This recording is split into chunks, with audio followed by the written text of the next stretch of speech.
نماز کا جزو لازم ہے. اصل نماز یہی ہے. یہ تو بعد میں آپ کو ایک حدیث قدسی سناؤں گا انشاءاللہ. اگلا جو درس ہوگا اس کے حوالے سے بہت سی باتیں واضح ہوں گی. اس وقت یہ ہے کہ اصل نماز یہی ہے، یہ سورہ فاتحہ. چنانچہ میں آپ کو حدیث سنا رہا ہوں جو صحیح بخاری میں بھی ہے، صحیح مسلم میں بھی ہے، جامع ترمذی میں بھی ہے، سنن ابی داؤد میں بھی ہے، سنن نسائی میں بھی ہے، اور بہت سی کتابوں موجود ہیں. اور یہ عن عبادۃ بن صامت رضی اللہ تعالی عنہ، حضرت عبادہ بن صامت سے ہے مرفوعا کہ حضور نے فرمایا لا صلاۃ لمن لم یقرأ بفاتحۃ الکتاب، اس شخص کی کوئی نماز نہیں ہے جس نے کہ سورہ فاتحہ کی تلاوت نہیں کی. اب اس سے ہمارے ہاں ایک بڑا اختلاف پیدا ہوا، وہ نوٹ کر لیجیے. ایک رائے یہ ہے آپ اگر علیحدہ نماز پڑھ رہے ہیں تو ظاہر بات ہے کہ آپ کو ہر رکعت میں خود پڑھنی ہی پڑھنی ہے سورہ فاتحہ. جب باجماعت پڑھ رہے ہیں اب کیا شکل ہے؟ امام پڑھ رہا ہے سورہ فاتحہ تو کیا مقتدی کو بھی پڑھنی چاہیے؟ اس حدیث میں جو الفاظ کی شدت ہے اس کی بنا پر رجحان یہ ہوتا ہے کہ یقیناً اس صورت میں ہر شخص کو لا صلاۃ لمن لم یقرأ بفاتحۃ الکتاب، جس نے کہ فاتحہ کی تلاوت نہیں کی، قرأت نہیں کی، اس کی کوئی نماز ہی نہیں. تو یہ موقف ہے امام شافعی کا، یہی مسلک ہے ہمارے اہل حدیث بھائیوں کا کہ آپ چاہے اکیلے نماز پڑھ رہے ہو، چاہے امام کے پیچھے پڑھ رہے ہو، اور چاہے امام جو ہے وہ جہری رکعت پڑھا رہا ہے اور چاہے سری رکعت پڑھا رہا ہے. خاموشی والی رکعت سورہ آپ کو معلوم ہے کہ نماز جو ظہر اور عصر کی ہے تو چاروں رکعتیں جو ہے وہ سری ہیں. مغرب کے اندر آ کر دو جہری ہیں ایک سری ہے، عشاء میں آ کر دو جہری ہیں دو سری ہیں، سورہ اور نماز فجر کے اندر دونوں جو ہیں وہ جہری ہیں. تو چاہے جہری ہو چاہے سری ہو آپ کو بھی لازماً جو مقتدی ہے اسے بھی سورہ فاتحہ پڑھنی ہوگی.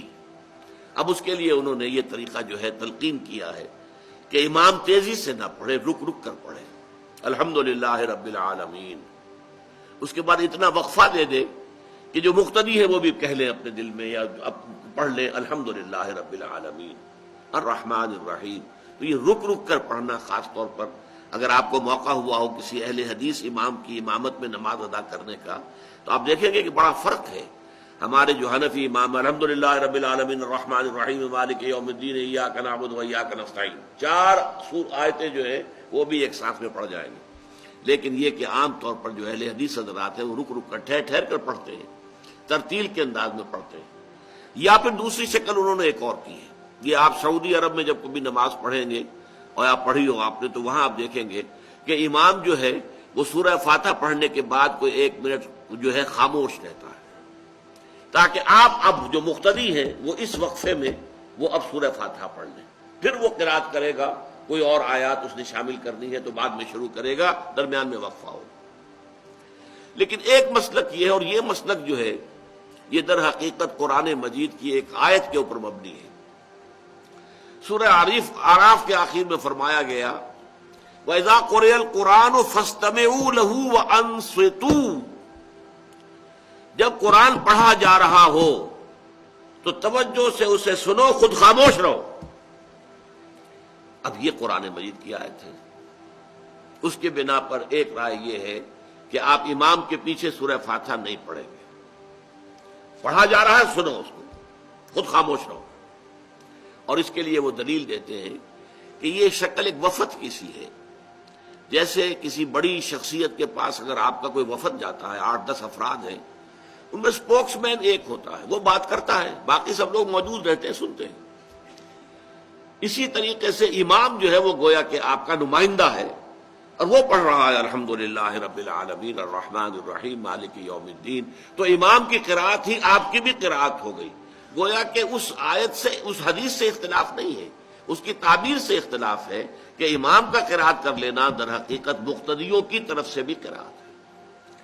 اس میں جو حنفی مسلک ہے وہ بہت سخت ہے، اور وہ یہ ہے کہ چاہے سری نماز ہو اور چاہے جہری ہو، ہر کسی بھی حالت میں مقتدی جو ہے وہ سورہ فاتحہ نہیں پڑھے گا.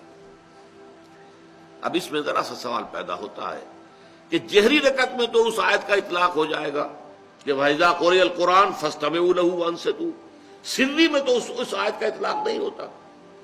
بہرحال یہ مسلک ہے امام شافعی کا، ایک انتہا پر ہے، ہر صورت میں سری ہو یا جہری ہو آپ کو پڑھنی ہی پڑھنی ہے، اور امام ابو حنیفہ دوسری انتہا پر ہے کہ چاہے سری ہو چاہے جہری ہو کسی شکل میں نہیں پڑھنا۔ امام مالک کا مسلک ہے درمیان میں، اور میں اس میں کوئی جھجک محسوس نہیں کرتا کہ میں آپ کے سامنے عرض کر دوں کہ میں اس پر عمل پیرا ہوں۔